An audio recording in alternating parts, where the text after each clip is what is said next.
Alright, it's Keshawn Moses. Tyreeq Francis. Nicholas Neglia. And Cameron Malnaus is in the group, but he's at home and he's doing our other stuff with us later. So, first question is, discuss their differences in leadership styles and their roles within the University of Washington rowing establishment. What about Pocock enables him to connect with Joe Rats on such as a personal level? Alright, so the point where Pocock pulls Joe aside and tells him that, well, the quote, it wasn't just their rowing, but his crewmates that he had to get himself up to, even if it meant getting his feelings hurt. This piece of advice helped Joe realize that in life he had to put his personal feelings aside for the betterment of his team. This had hit home to Joe because he grew up poor and it was difficult for him to support himself. Even though his mom was mean to him, he was able to put his feelings aside and look at the bigger picture, which was being able to pay for his tuition at Washington University. I agree with that, and I just want to add some stuff about Pocock. Like, even though his life Pocock's life was easier than Joe's, but the fact is that he still was middle class. He was working class as well. He did have a mother. He did have a little father figure, but they both share similarities because they didn't have it all easy for them. They had to work for where they are today.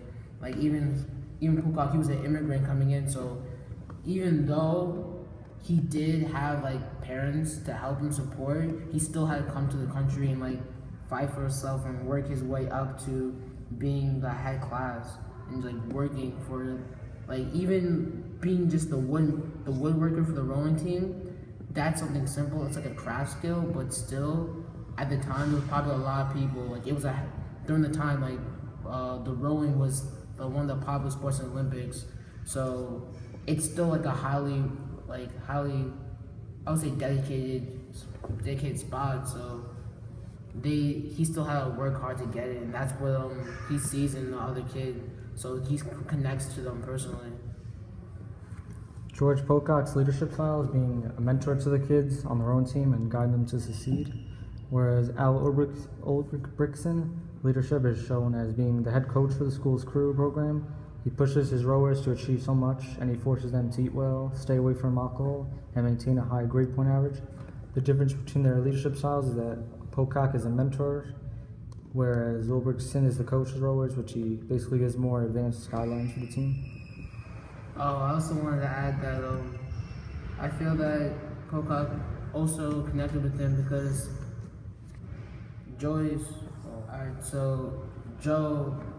Pocock sees like a miniature version of himself in Joe, because Joe is really like really him. Like, he wants him to continue on working hard, to continue like getting the best grades, because he wants him to succeed as like he never succeeded in his life. So I guess it's like living his life through Joe, and he just wants him to do his best so he can do his best. Yeah, and Ulbrichtsen's role within the University of Washington's rowing establishment was being the coach to these rowers and building the best team, making sure they're as good as they can be. Okay, so Al and George were two different type of coaches. Al was like more of the calm, quiet type of coach, and he like was more strategic. And George was like more outspoken and said what was on his mind and stuff like that. And Al was mostly just scared that he was gonna lose his job. He had rivalries. He was more about like, just do this, we need to win. He was more the strategy guy, putting stuff together. He wasn't the heart. I would say George is more the heart of the team, and Al was more the strategic player, putting things together, because Al was doing it not for the boys too as well, but he was kind of doing it for like, oh, put my name here, I need to get better here, and then like I need to beat this guy, I need to do a win for the team. But then George was doing it for the boys, and he was like, let me do this and let me build these guys up to make them better men. Also, what enabled Pocock to connect with Joe Rance on such a personal level was because of his working class anxieties and uncertainty. Alright, earlier in the book, Joe thought he was kind of like the weakest link because he had the most like struggle through the out of all the characters. His background story was probably the worst. He didn't have the money. He had to work still and do rowing. He had a girlfriend. He had to basically live his whole entire life while adding this on, which is a huge dedication. Because you go check right now, most of the Olympic athletes, they have family behind them, they have managers, they have help, but it's honestly just him by himself, and it's him supporting them. It's so he has to work on his rowing skills, and he has to go and chop wood and make money to feed himself. So that's all. That's probably why he thought he had the weakest link, because he probably had the more like to lose.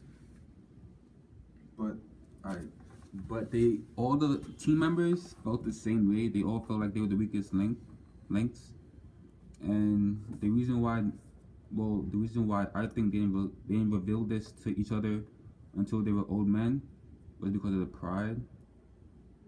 And I think the strongest character in the story was Joe, because he had to overcome the most obstacles during his life, which made him stronger and build up his character.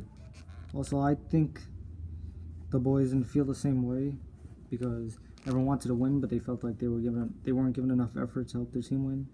So I suppose they didn't reveal this to each other until they were old men because they were afraid of what the others might think. I would categorize Johnny White as the weakest link because he doesn't have rowing experience like the others. And I would categorize Joe Rance as the strongest because of his leadership and his knowledge of rowing.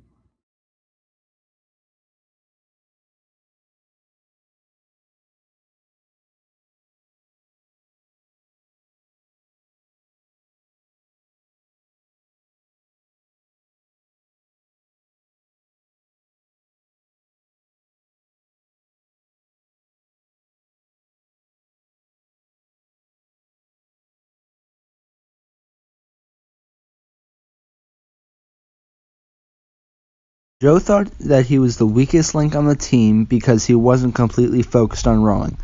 The other teammates felt the same because Coach Al wanted them to be like a synchronized machine, but they felt they weren't strong enough or had enough stamina for the task.